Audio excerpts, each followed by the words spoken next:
inside of it, we're going to use whipped cream or honey. So Lily, what is Grandma putting in?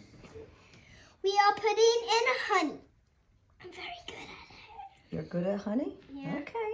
All right. Every piece. So put the honey Every piece in right in the middle. the celery. And this is the inside of the caterpillar? Yep. And that will help the blueberries stay put. Okay, next one. We're making a lot of them. Whoa.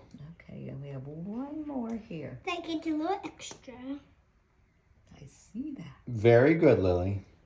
Okay, perfect. And this is the inside of the caterpillar's body. So what do you put inside the caterpillar now? We're putting blueberries in, but we need a bit more honey right here, or they Okay. won't be able to put any blueberries there. Okay, we'll keep on putting the blueberries in. You're doing a good job. I put lots of honey in mine. Yes. That's a lot of honey. Yes, it is. You're doing good with the blueberries.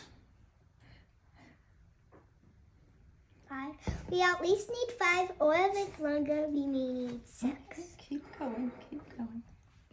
Could you put my honey in here? Okay. It's a lot of blueberries.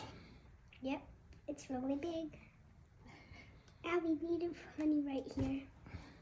Just a little spot. Oh, and if you want to do this at home, you may get a bit sticky. It is a bit sticky, yes.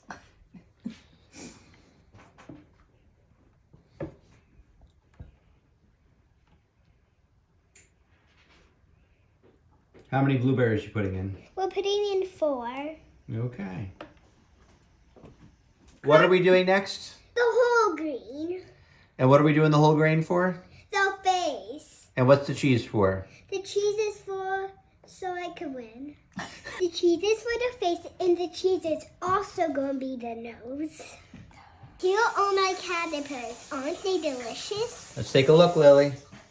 Whoa. Now I'm going to eat a caterpillar that is food, not real.